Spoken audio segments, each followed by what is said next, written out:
this. We have State Senator Mike Parry from the Owatonna area, Al DeGreif, our own state senator from District 25, and also Chris Gerlach, which is from Apple Valley. All right, what district is that up there? It's District 37. It's actually, I live in Apple Valley, but I also represent all of Rosemount and parts of Burnsville. Okay, all right. Well, gentlemen, welcome. Thank you so much for coming in. First of all, this is, of course, the budget is the big thing. We've got the stalemate going on. What are you guys up to today? Just out touring? Are you listening to constituents? And what is on the agenda for today? Well, I think the big thing, Jeff, and by the way, thanks for letting us come here to beautiful Northfield. I said that when I was with that Wild and Crazy Wayne Eddie here a few months back. We're talking with Mike Parry right now. Yes. But we need to get the message out, because what we're finding is that the message of what really is happening up at the Capitol on the budgets and what the budgets are really all about doesn't seem to be getting through some of the media throughout the state of Minnesota. So we're making personal visits throughout the state. Each of us are taking a section of the state and just kind of laying out and answering the questions that are being asked right now on the budget. And what is the message that you're delivering that you want to get out? Well, I think I'll do, before I let Senator DeGreif talk a little bit about health and human services. I think we need to let the people understand is that this biennium, when it ends, we'll have spent about $31 billion, right around there. The entire budget package, all 10 bills put together, increased spending by 6%. We went to $34.2 billion, still living within our means, because that's what the February forecast was all about, that we projected to take in about $34.2. So I think as caucuses, both in the House and the Senate, we all agreed, let's just take it there now. Let's make sure everything's put together well. We live within our means, but at the same time, let's make sure we do good reform that will help us sustain the state as we move forward. And that's what we have different graphs. We show the folks that we've already gone to the 34.2. The governor's always been at 37. He hasn't budged an inch to come down with us. So. Hey, well, I think what Mike says is absolutely critical. One of the things we're trying to do here is get the message out on some of the mythology of what's going out there. What are some the special interests out there? What are all the people that want more and more spending? What are they saying? They're saying, number one, it's an all cuts budget. Well, that's nonsense, as Mike just said. We're increasing spending by 6%, which a lot of people would say that's too much. But 6%, so it's not all cuts. There's extra money available because tax revenues have been up a little bit, and so that is what's living within our means. So that's number one. And the other item is about this compromise. We talked about compromising. There was a lot of compromising going on. In fact, just this last week, a week ago, the Republicans in the legislature offered up to the governor. They said, all right, we'll meet your numbers on some key budget areas, education, K-12 education, on the judiciary, on public safety. And we asked him, we implored him, just sign off on these bills. We don't have to have a government shutdown. We can sign off on these bills. We can continue negotiations. But that's some of the things that are truly going on, negotiating, compromising, and living within our means, and not some of the myths that have been out there. Now, Senator Parry mentioned reform and government reform. How much reform are we talking here? Would you like to see it? Is it a basic fundamental shift in the way our government handles it, or is it just a little bit of tweaking here and there? Well, I think we have to look at the return on investment. We all do that in business in what we're doing, and we have to take some of these programs off autopilot and make sure that they're doing what they're supposed to be doing. And when we take a look at some of that reform, specifically in state government, of which I chair, it's using analytics, tax analytics, working with private sector Fortune 500 companies to do better what we're doing at a less expensive way of doing the business. You know, Jeff, we also have a lot of reform in education. We came out with an article in the local newspaper about a week ago that talked about the education budget and all the reforms that are in it. We're also we have one put together, and we want to make sure that we get it out to the folks on health and human services. There's a lot of reform in that. And it's good reform. It's good, solid, common sense. The Republican plan was going out and protecting as much as we possibly can. The elderly, the disabled, our most vulnerable. And yet the governor has a plan. He talks about raising taxes on the rich, but that's not the only revenue he's looking to bring in. There's also revenue he's looking to bring in, like almost $800 million in putting surcharges on nursing homes and on hospitals. And these are places that we've been looking and doing our best to protect. And he, on the other hand, is looking to surcharge some of those businesses. And it's going the wrong direction. Living within our means is what we have to do now. I had a conversation with a state employee this weekend, and she called me and she told me that she was driving literature, with my name on it, and she just wanted to get my feedback. And what I suggested to her is, if we go along with the governor's plan today, and if we agree to raise taxes, and right now our economy is looking pretty flat. If the economy does not improve in 2 years, we will have to raise taxes again in 2 years.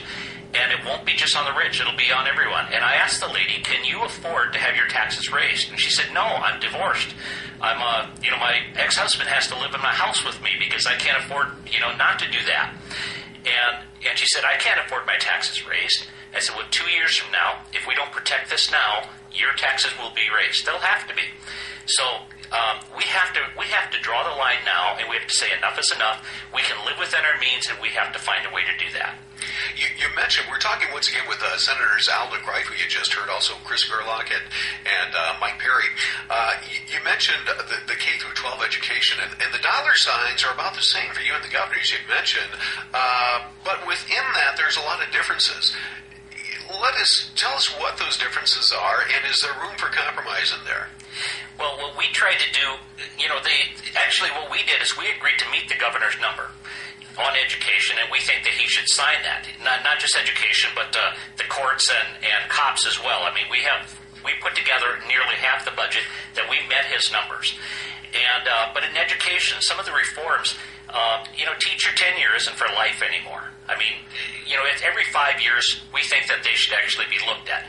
None of us have a job that's that once we get it for life, we have an ongoing contract. We're trying to do a lot of other reforms because this funding formula is very complicated, very complex.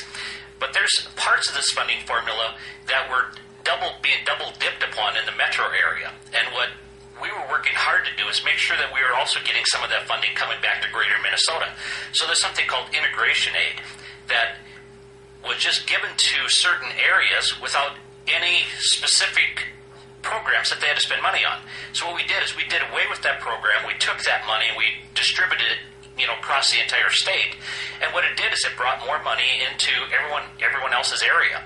So we think that people have to be coming up with results. If we give them more money, there has to be a reason for it, and they have to be able to justify that they're actually producing results with this extra money. Yeah, and a lot of that extra money has gone to metro area schools.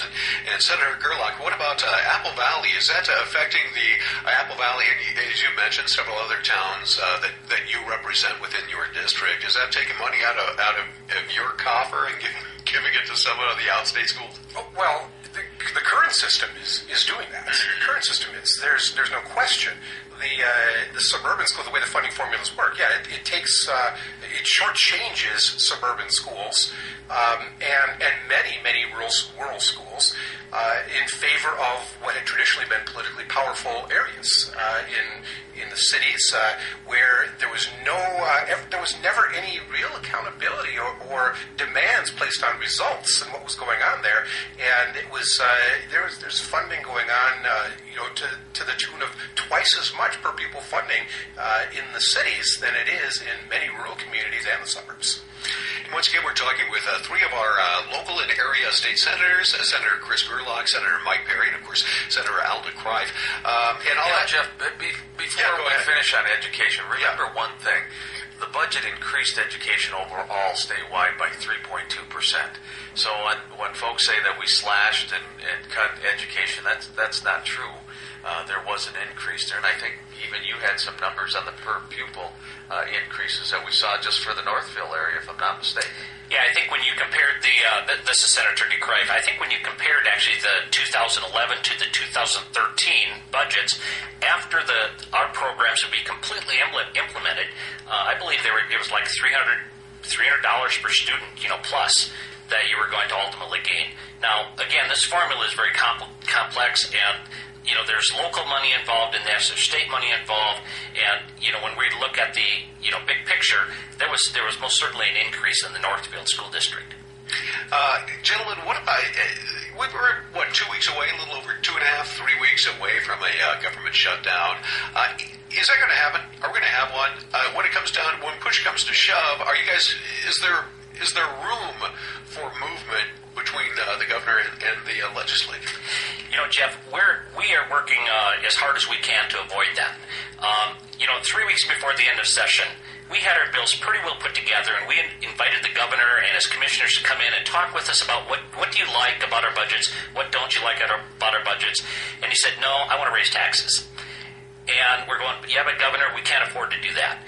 So about a week before, there was some agreement with the governor's office and the legislature saying that if you put these bills into bill form, you pass them, you post them, so we can look at them, we'll give you some feedback.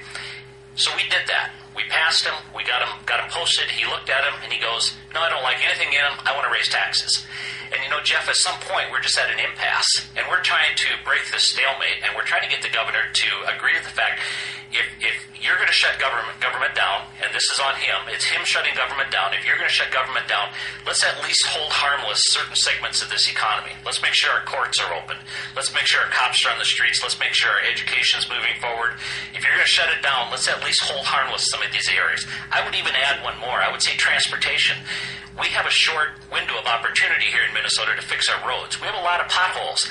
I think he should sign this transportation bill. Let's get these folks, let's get them to work and continue to work, through our short construction season. You mentioned the governor shutting it down. Well, the governor if he was sitting in this room, he would blame it on you.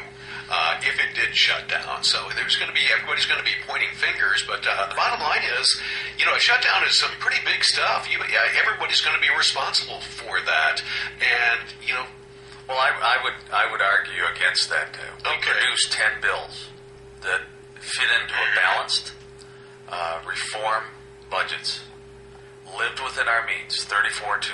Did you get a 6% pay raise this year? Did your business grow 6%, Jeff? I might be in the negative numbers. It might be -6 or negative 6. And so it comes down to, if any one of your listeners can call you up and tell you they got a 6% increase, or the value of their home went up by 6%, or their car value went up by 6%, then maybe we as a legislature should look differently at it. It is the governor. Don't let anyone tell you different. It is the governor that will sign the order to shut down the state. It is not the legislature. The legislature did their job, completed their job on time, produced those budgets. He wants a tax increase, and I cannot believe for the life of me why one man would hold 54,000 employees hostage over a tax increase that has been proven in other states to drive the wealthiest out of their states. Maryland lost by 30% the returns that were filed after they raised the fourth-tier or the high-tier tax bracket back in 2008. Matter of fact, they lost $1 billion of tax base. Look at Oregon. They lost 22% after they raised the taxes. We don't have a revenue problem. We've said this since day one. We have a spending problem. We proved it over the course of 5 months, but the governor and his staff didn't want to listen to us. And when you dig your heels into the ground and you're willing to sacrifice the employees, the great employees of this state, and that's exactly what our governor is doing, and many people know I'm very straightforward. I've been very vocal about his lack of leadership and common sense in the governor's office. It's not there. So when people tell me I'm shutting down the state, I said, absolutely not. The governor is the one that will make the call, and we're hoping that before the end of the month, he won't side with the folks like Elliott Side, who's already positioned the unions as we can hold on for 2 months, 3 months if we have to. Well, it's not against them. It's about doing the right thing for this state.